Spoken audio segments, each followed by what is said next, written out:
Hey, Shelley, this is Governor Brian Kemp. Whether it's for 3 hours a night or 2, you keep up the good fight and keep telling the full story. Always good chatting with you. Chop on, my brother. Hey, everybody. Lieutenant Governor Burt Jones here, encouraging you to listen to my good friend, Shelley Winters, on his new 2-hour time slot. I know that's not a lot of time to be with Shelley, but if there's anybody who can get us the most relevant news of the day on WSB, it's our good friend, Shelley Winters. Hi, Shelley. I talked to you yesterday. Good. You are fantastic. Thank you. Yes. A great host. Show is great. Listen to his show. Absolutely. 95.5. Hey everybody, it's the Shelley Winters Show, live, local, topical, and relevant, my friends. And listen, I had the greatest weekend ever. So Saturday, AMAC the lawyer and I went to see Stevie Wonder. Look, let me tell you, I don't care about Stevie's politics. I don't care who he votes for. He is Stevie Wonder. I know all of these people are like, oh, these artists and these entertainers, I don't need to know who they vote for. Look, I don't care who Stevie Wonder votes for. It's Stevie Wonder. Stevie Wonder is the greatest musician, artist of all time. I don't care. They talked about Kamala. They talked about, I don't care. I'm here to listen to the music. Good for you. It was a great concert, by the way. But before that, I had the opportunity to go to a Trump unity event at the Buckhead Marriott. It was hosted by the Log Cabin Republicans. My good friend Bill White invited me, and I got a chance to meet a bunch of people. But one of the most fascinating people I've ever met in my entire life, I met the Marla Maples, and I had a chance to talk to her, and here it is. We start the conversation off with me asking her, Miss Maples, who are you? Well, first of all, I'm just so happy to connect with you, Shelley. I'm so glad that you have these wonderful listeners here that are willing to open up their hearts and their minds and their souls and take a listen to something maybe a little new. I'm Donald Trump's second wife and good friends. We found a way, despite not being able to make our marriage work throughout the years, we've been able to maintain a friendship and a respect for each other since I first met him, and I think I was 20 years old. And I just turned 30 twice, so you can do your math on that. I can't say the number yet, but, you can do your math if you have to. But we share a beautiful daughter, Tiffany Trump, who got married about 2 years ago to a wonderful, wonderful, angelic, sweet, hardworking young man named Michael Boulos. And they're just expecting their first child together. He's Lebanese, French, and raised in Nigeria. And he's just been such a beautiful support to my daughter. Absolutely. So, Shelley, back to why people should hear me. Okay, that's a little bit of the kind of the 1% level, but the 99% level is, I was talking to people when I was in Atlanta. It turned out that where we were speaking, right across the way, Kamala was having a big event. And I got up to have coffee with my friend, and coffee wasn't so good in our hotel, so I said, let's walk across to the Ritz. It's now called the Whitley. And I used to stay there a lot, and I went, oh, my goodness, there's a lot going on there today. I think Kamala is still there. Let's just go on in and spread some love. So I went past her, ma'am, you can't enter. I said, oh, no, we have breakfast. We're going to have a coffee and a breakfast here. Okay, ma'am, go on through. And I just wore that armor of God and walked straight through with my friend and sat down in the midst of all of it and saw a lot of Harris supporters. And I just thought, you know what? It's not about hating on each other. It's about loving on each other and finding the peace within and removing all darkness. That's my prayer. Dear God, please remove all the darkness that's within all of us. We all have light. We all have dark. But in this situation now and today, I know why my ex-husband is here. It's not because it's fun. It's not because he loves having bullets shot at him and threats against his plane and his children and his family, ongoing things that people aren't even made aware of, or the levels of threats against him and the family. It's because he cares about this country. He is not a lifetime politician. He is not paid off by a deep state. He has got his heart and soul into stopping the wars, because when he was president, there were no wars. Hello. They attacked him over and over again because he stopped this geopolitical movement that was about creating wars and discourse and making people rich. He did it because he cares, because he's a true American, and not because it's easy, And not because it's easy on any of the family members, even me. Right. That's what I wanted to. Well, if I can stop in right here, do you get any threats for being anywhere, shape, or form tied to Mr. Trump? Do you get any threats on your life? You know, I walk under a real strong God anointing. Like, I love God, and I know I've got an army of angels around me, and I've been told that. I've also get stopped in airports sometimes by the police. And where's your crew? Where's your team? I'm like, honey, don't you see my angels? They're like, no, we know the threats even against you, and we want to make sure you're okay. So they say, please call us whenever you're coming through the airport here, especially in New York. And so, you know, I appreciate the value that they bring. I appreciate their care. I really do.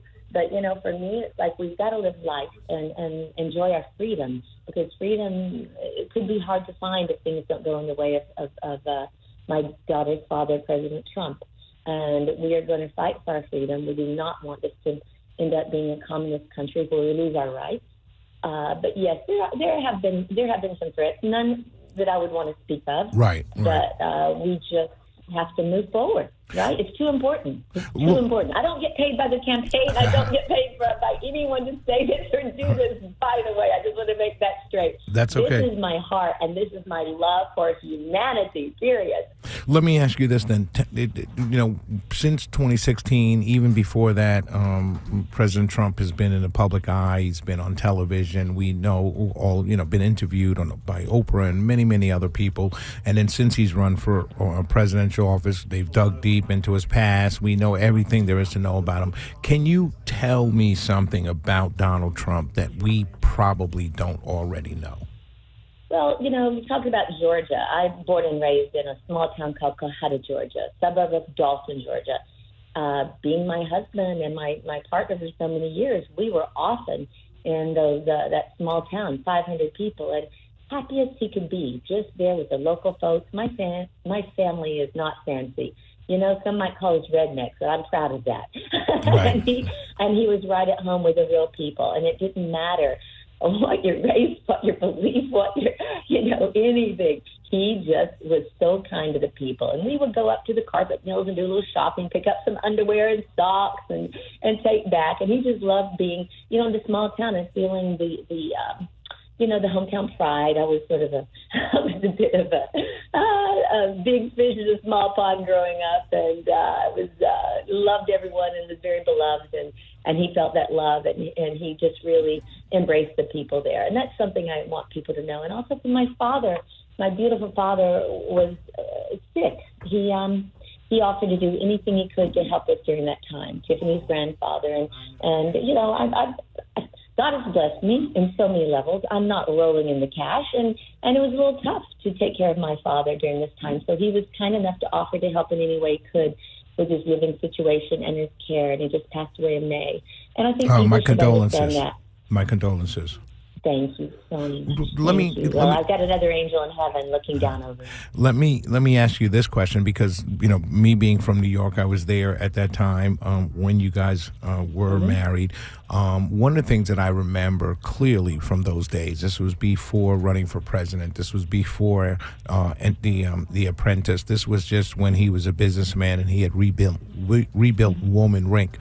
And then afterwards, he was surrounded, or many, you know, rappers, people in the entertainment industry wanted to be in his presence, wanted to be around him. Did you see that while you guys were married? And are you shocked after seeing that years ago that now he's being called a racist? Oh, my God. It is so horrifying to see what the media has done. They've totally taken and twisted things to the opposite side. We never, I mean, listen, I come from a town, we're you know, such a small town, and we never did, you know, we're not divided on race, and he never was either. I'm in the Broadway community, and he was there supporting me, so there was gays and lesbians and, you know, a couple of transgender adults. And obviously, we threw prize fights. We hung out with Ray Mercer, Mike Tyson, Evander Holyfield, you name it. Those were our buddies. And then, of course, being in New York City, watching what he did for that city, how they forgot who he is and what he did. He didn't have to do it. He built Woman Rink.